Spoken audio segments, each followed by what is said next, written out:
What's up guys, and welcome back to another episode of Career Mode. This is episode number 59, and today we are returning with yet another massive triple header with Aston Villa as we try and continue our hunt for the domestic double. Now, 3 games are in the Premier League and in the FA Cup, coming on the back of that massive 1-0 victory over Stoke that saw us cut the gap at the top of the table to just 2 points. Our first game today at home to Manchester City at Villa Park in a second versus fourth battle, as both teams are still desperate to get their title dreams alive. Second game today, West Midlands derby played at Wembley. FA Cup semi-final as we go in search of a place in our first ever FA Cup final. Really excited for that, but also quite nervous too. I think the FA Cup is our most winnable competition left, so cannot afford to lose that and head out to the semi-final stage. And our third and final game, it's a home to Southampton as well, as hopefully we'll make it 3 wins from 3 like we couldn't do in the last episode. So just to briefly refresh your memory as well, this is the league table here in today's episode as well, and this is why it's so big. 7 games to go, and right now just 8 points separated first from fourth place.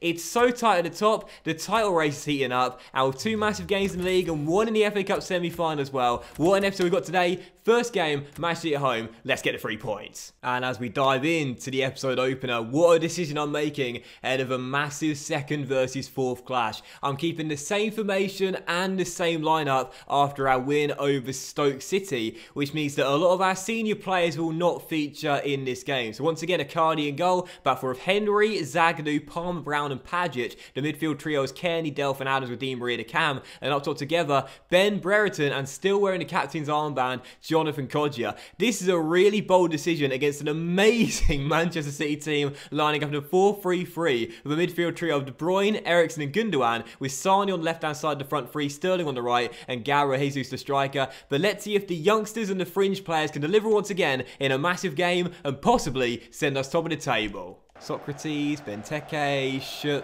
Barkley, like so many players must be sitting there on the bench or in the stands thinking, what, are you serious as Di Maria goes for goal and flies it just over the bar? But yeah, I am serious. They've been letting us down a little bit in recent weeks, a really poor run of form, just 3 wins in our last 7 games. But these lads got the job done against Stoke, so let's see if they can do it again. And if we win this game, I'll keep the same lineup heading into the FA Cup semi-final against West Brom at Wembley as well. But an early free kick here for Manchester City. This spells trouble. Ricardo Rodriguez and Kevin De Bruyne over it. It's the Belgian who goes for goal, but fires over the bar. And here's just something I want to point out real quick. When was the last time you scored, you conceded? Okay. When was the last time you conceded a free kick goal against the AI in FIFA 18? I can't remember the last time it's happened. It's been a long time if it's ever happened. I don't recall one. Let me know in the comments if you've recently conceded a free kick goal to the AI. I genuinely can't remember the last time I conceded one in FIFA 18. I don't think I have. As Padgett's pass is cut out and Gundogan flicks on, I genuinely don't think I've conceded a free kick goal to the AI in this year's FIFA.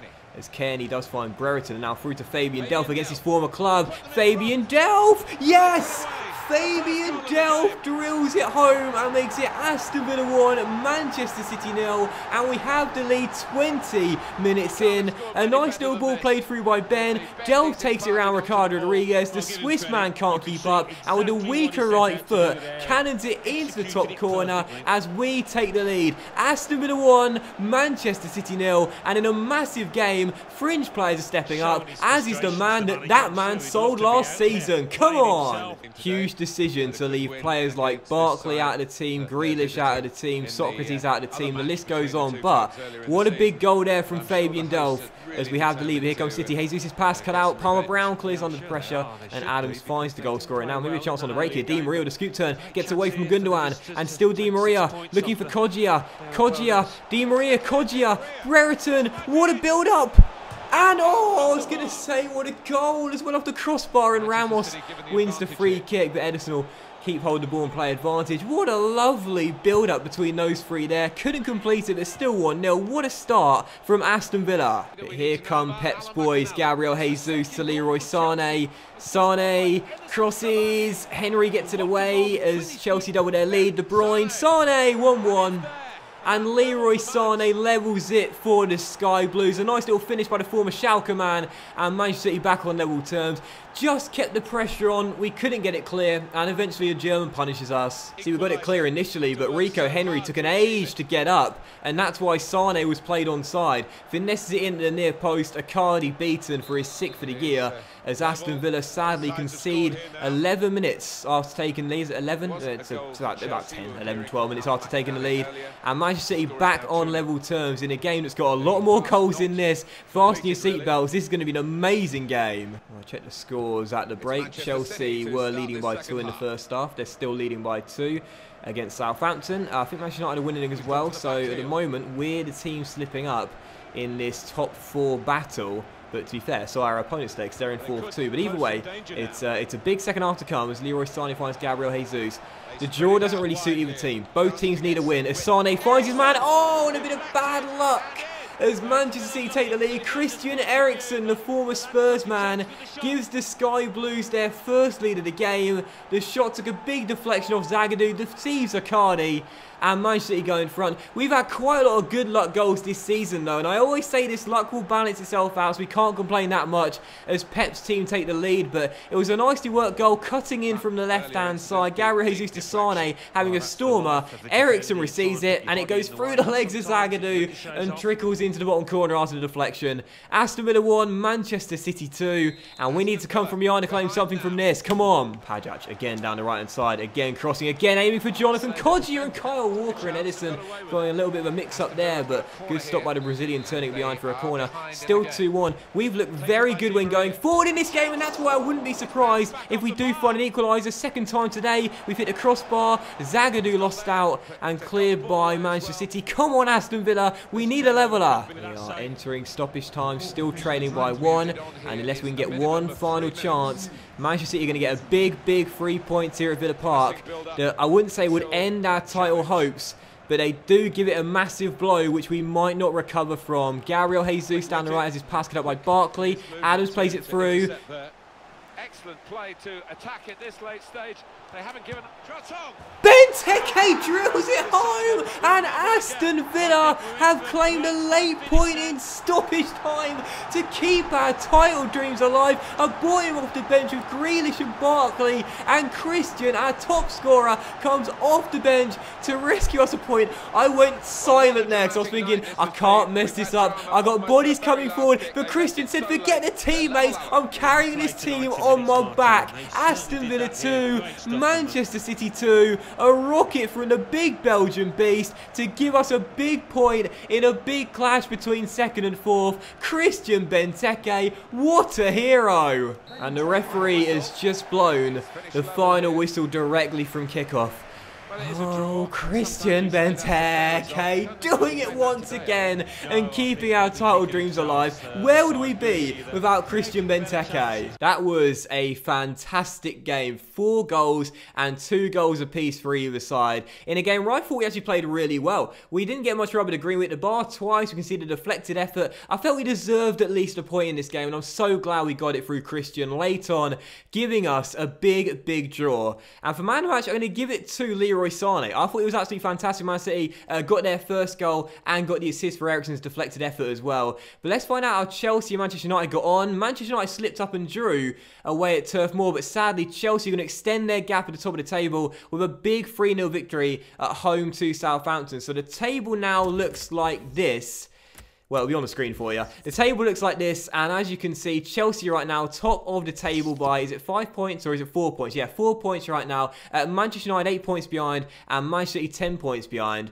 I think now, really, if anyone's going to pip Chelsea to the crown, it's going to have to be us. Both Manchester clubs still can catch up. Technically, Arsenal and Spurs can still catch up, even Liverpool as well, mathematically speaking. But realistically, I think if anyone's going to stop Conte from doing it, it's going to have to be us. So, 6 games to go, 4 points to gap.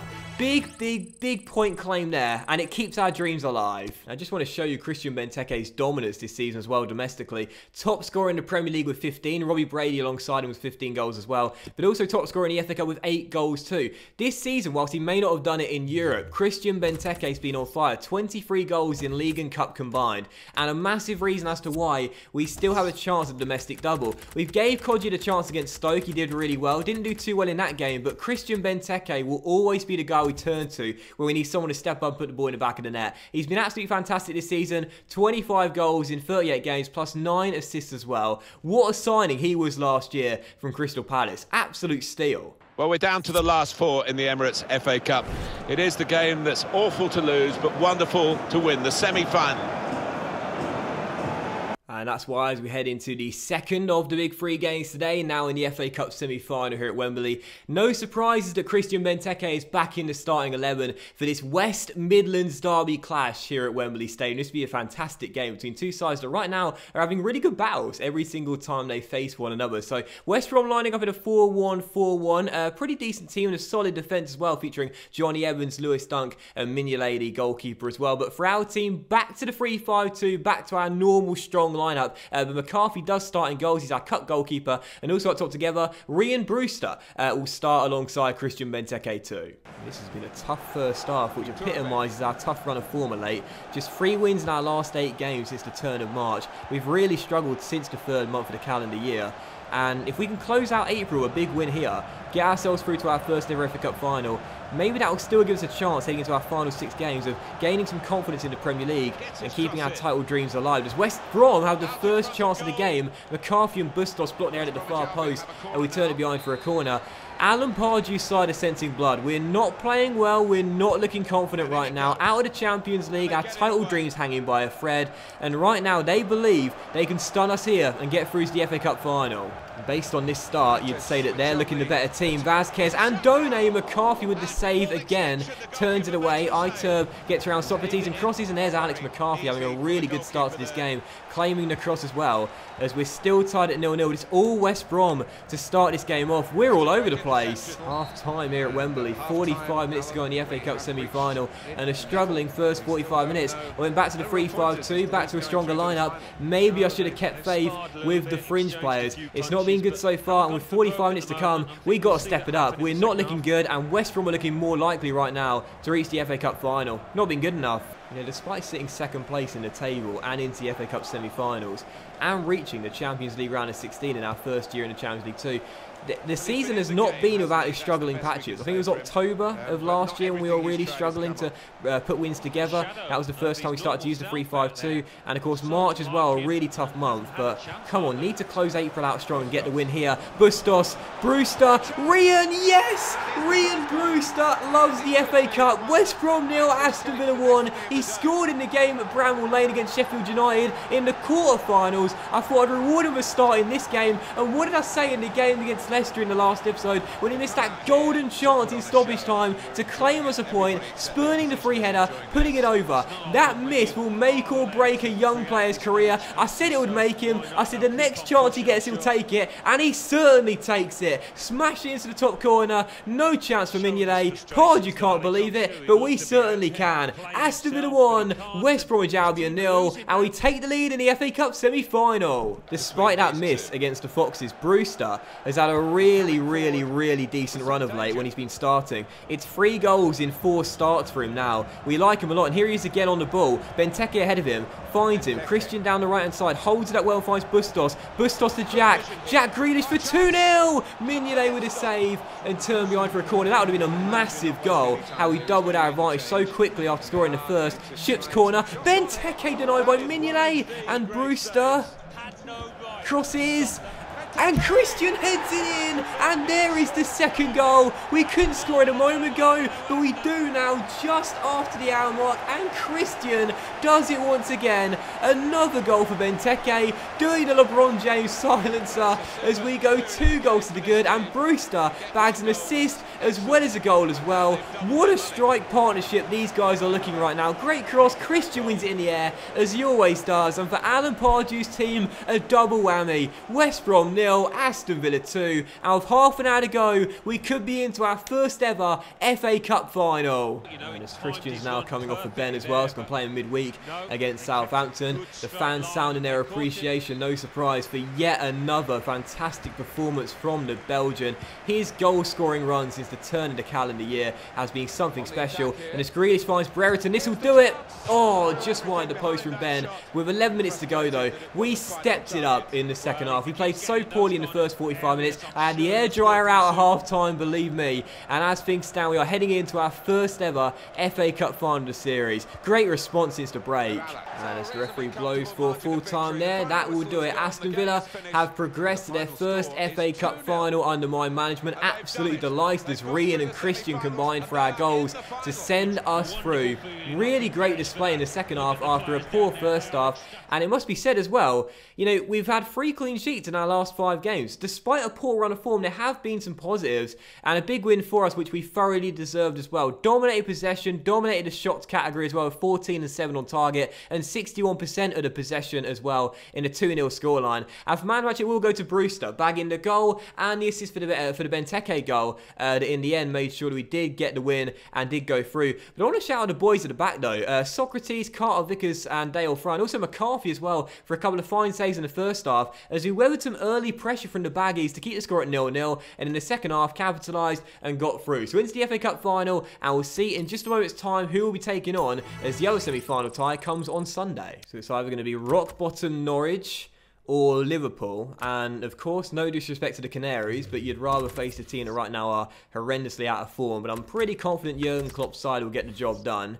And we shall find out together who it's going to be in the FA Cup final, Norwich, or as we expect, Liverpool. And it is indeed going to be Liverpool in the FA Cup final. Norwich beaten by 3-1, and sadly couldn't get through to the FA Cup final after a pretty miserable league campaign. But Jurgen Klopp's Liverpool in the FA Cup final come the end of the season as well. And we still have a chance. You know, we still have a chance at a domestic double. It's slim, but there's still a chance. I love it when Norwich get promoted in career mode though, because they've got Carrow Road in the game, which is a lovely stadium.